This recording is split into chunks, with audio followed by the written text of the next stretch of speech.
I want to talk to you about trust because I think it's really important that we talk about it before we go into the holidays, or as I like to call them, the small-a-days. And at the end of this video, you might understand why. Oh, God. Okay, so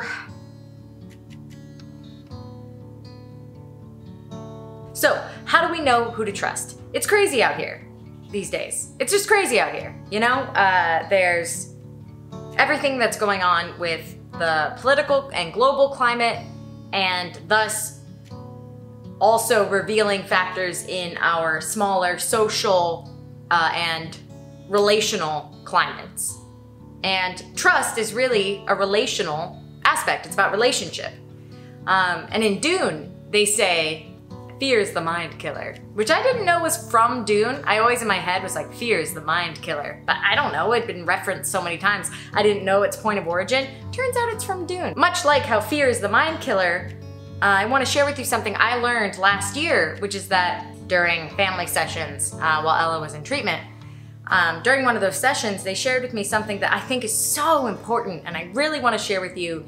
And I'm going to share it again and again, probably, and there's so much more to say, but I can't hold myself back from saying it because I just want you to know, I just want you to hear this. So that's how it's going to be. That's how this video is going to be. So much like fear is the mind killer, contempt is the relationship killer. It's contempt that kills relationships. And contempt starts from seeds of resentment, and sometimes those seeds of resentment come from broken trust. So I want to talk to you about trust, because as we enter into the 2021 holiday season, I'm worried about you, and I hope that you start making your timeline and your plan now, because a lot of things have changed, and change isn't bad. Change is good. If you're not wanting things to go back to how they were before, don't let them. Trust yourself. Continue to cultivate an environment where trust is given and received in equal parts.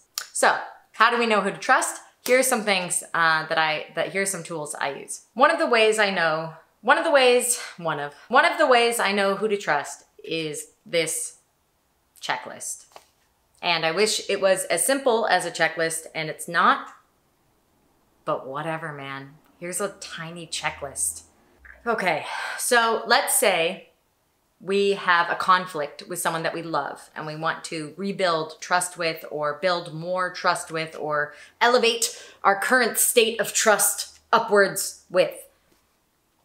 So first, we have to set a time and a place to mutually receive this conversation.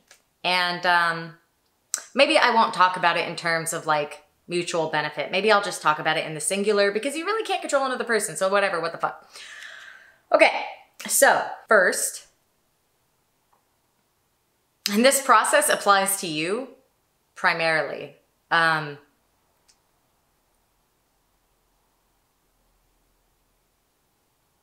You have to trust yourself deeply to let go of the myth that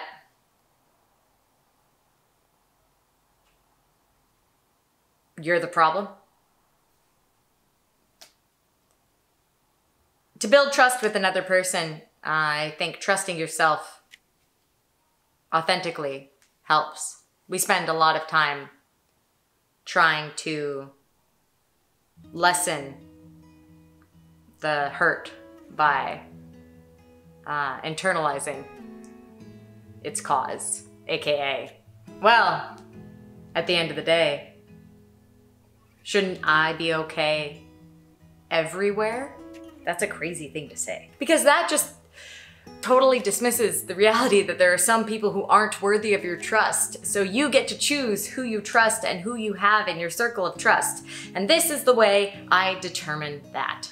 So let's start with saying, like, there's a conflict or there's an issue.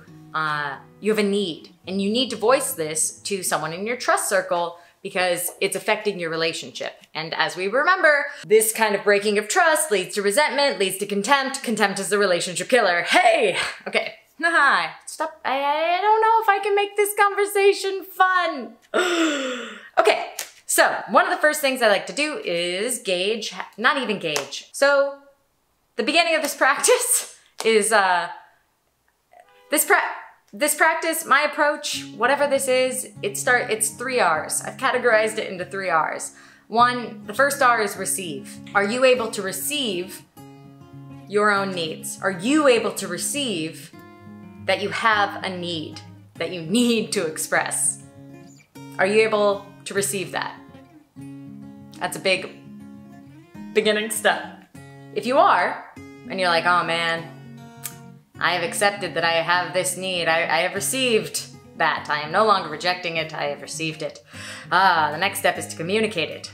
Okay, now this is where trust begins. So you can say to someone, are you in a place to receive something I need? Are you in a place to receive this conversation? Are you in a place to be receptive to what I'm saying? Like, are you good, man? Can we talk? And then if they say yes, great. Or not, which is the next step. After receiving,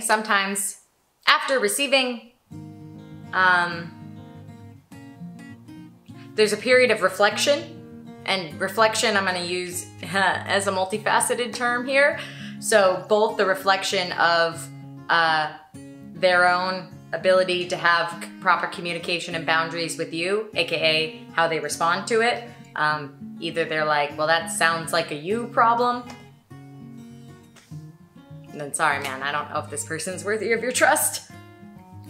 And also the period of time they might need to reflect on what you've told them, aka I need to process this, like I need to think about this. So it's very slow. And lastly, the response. What's changed? Do you feel more safe? More safe than you did before. I'm not saying like 100% safe or 100% anything. I'm not saying that it's perfect. I'm saying, did things get a little bit better? Do you feel a little bit safer? Do you have a little bit more room to breathe? Or are things the same?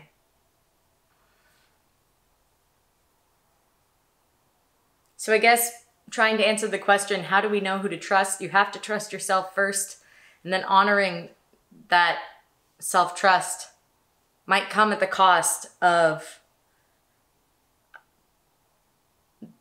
the people who just aren't with you there. The people who just don't trust themselves. Because sometimes the more you trust yourself,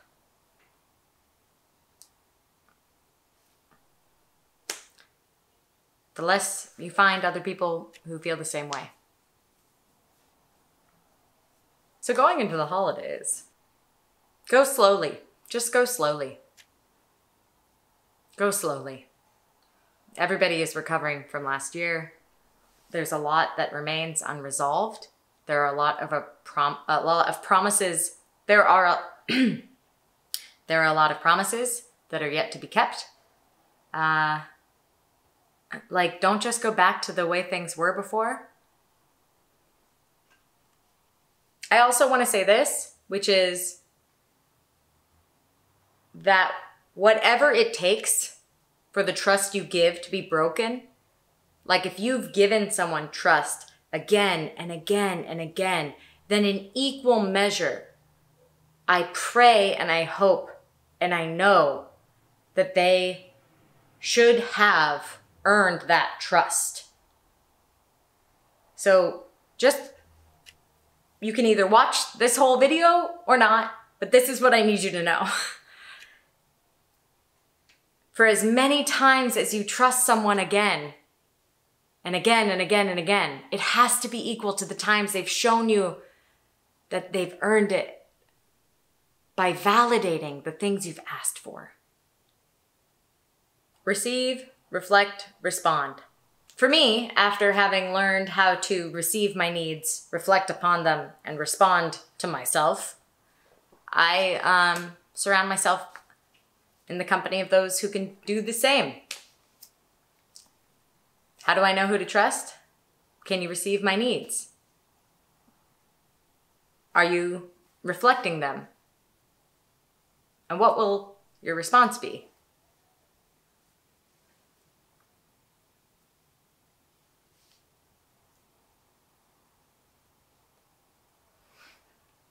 You can't fact check another person until after the fact.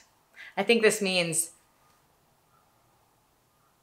yeah, how did they respond to your boundaries? Look, it takes a long time to break trust, but good God, just let it break. It's broken already. You know? Like,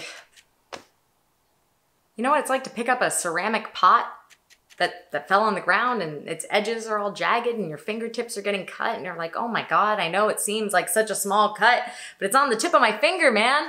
And there's just so much sensitivity here. And I just keep trying to pick up this broken pot and it just keeps cutting me. So what am I supposed to do? Admit that the pot is broken?